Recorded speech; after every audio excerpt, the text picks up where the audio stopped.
something that just came out. Dave Chappelle's Sticks and Stones, newest stand-up comedy special on Netflix. I think this is his fifth one. Yeah, fifth with Netflix. We know at least the first three he got 20 million a pop for, and those first four he put those all out in like a year's span or so. Really got to it after the long, tough hiatus he was on during the Obama years. This is a very interesting stand-up special for me. Love Dave Chappelle. I found his other specials pretty interesting.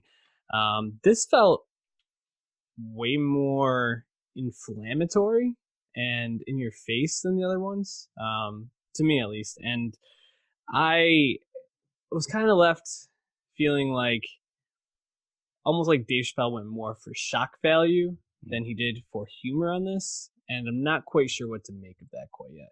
How are you feeling just generally about the special? Yeah, I agree with that. I think the whole genesis of Chappelle's point, his worldview in this special, and it's not this is coming out of the blue.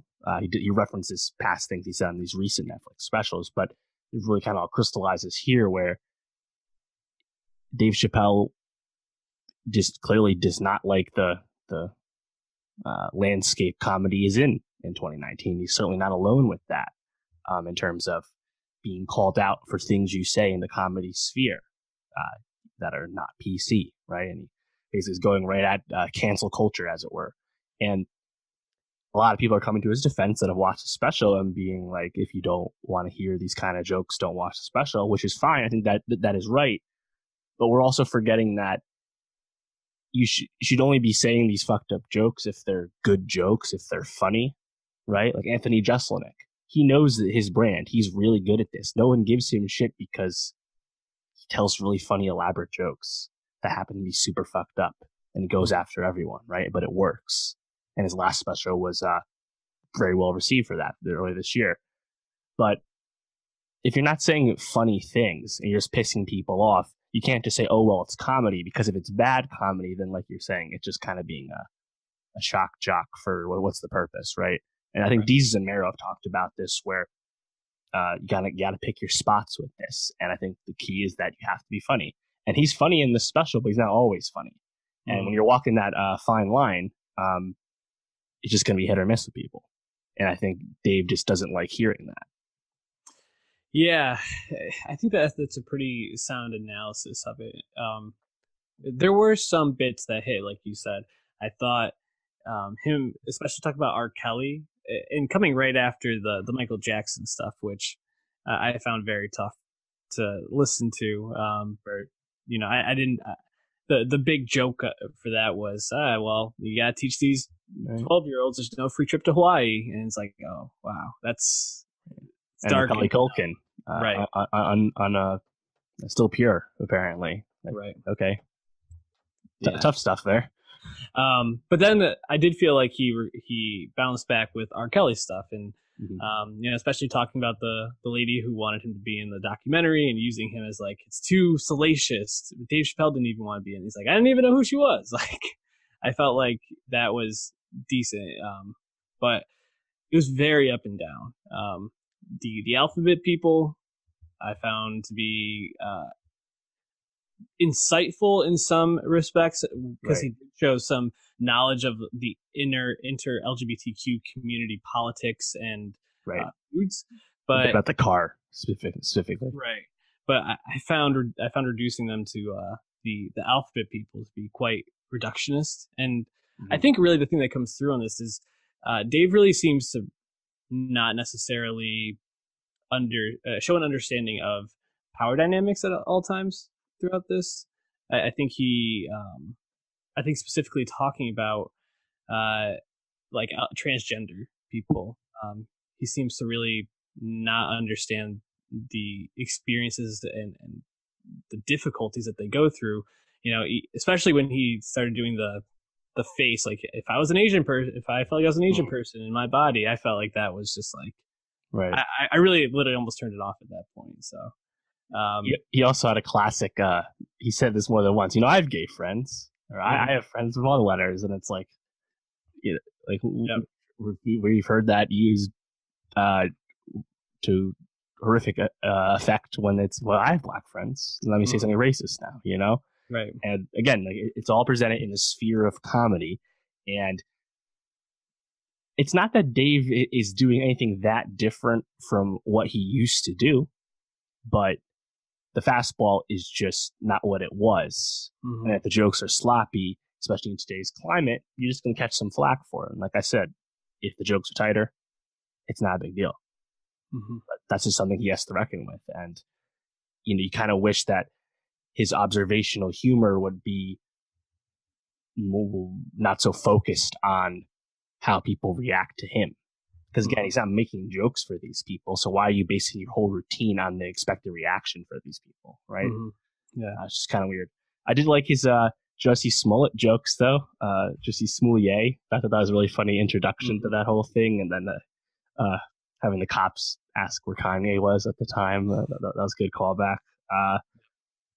And abortion, you know, you kind of like on the edge of your seat when he's talking about like what's he going to say here. Mm-hmm. And he apparently comes out in support of the right to choose if he's not a pro-abortion personally guy. And then he immediately goes into men have the right to be deadbeat dads Mm-hmm. as well. I thought that was kind of funny. Yep. But yeah, I mean,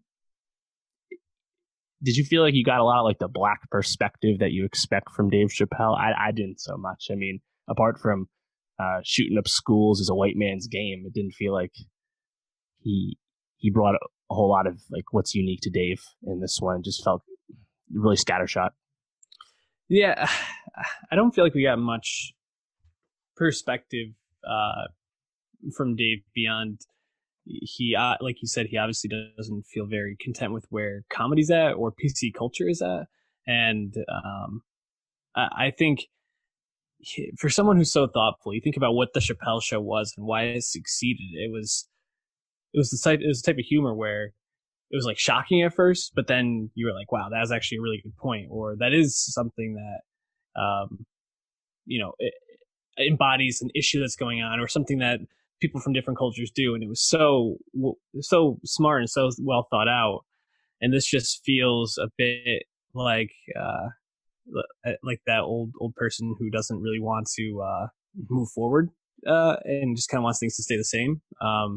But comedy isn't where it was at when he stepped away, and I think that's something he's still trying to reckon with at this point. Just one last thing I wanted to ask you about. How did you feel about the Louis C.K. stuff? Uh, that was, I mean, he talks about that. He talks about Kevin Hart, two guys he's friends with, and yeah, it's kind of, I mean, he's just kind of dismissing everything they did, and you know, and he's not the first one to say like Louis C.K. what he do wasn't so bad about all that, but he just doesn't care about the other perspective of it. He just has his thoughts on the matter, and that's all that he's going to present or reckon with. So some people will find it funny, some won't, but he's just not like deeply thinking about it. He's like, that was my friend, and you know, I'm a victim blamer. Here's why, all that. You know, that's just he doesn't. There's really no insight. Yeah, I agree. And going back to the idea of like, or the observation that he maybe doesn't understand the power perspectives at play. Sure, the way Dave presents it, it's like, oh, yeah, Louis C.K. maybe what he did wasn't as bad as some of the other sexual offenses that have come to light, but it still doesn't make it okay, and it still doesn't make it consensual. And like you said, that other perspective is really lacking, which I think is in contrast to another comedy special we just talked about in terms of Aziz Ansari, who I think tried to be very thoughtful in terms of how he presented his perspective. Maybe not always done perfectly, but he seemed to put a little bit more thought into it than Dave Chappelle did. So I don't know, a bit disappointing for sure. Still gonna watch his next special because I think he's earned the right to have some clunkers, but I really do hope that he finds more of a voice and perspective that's in 2019 or 2020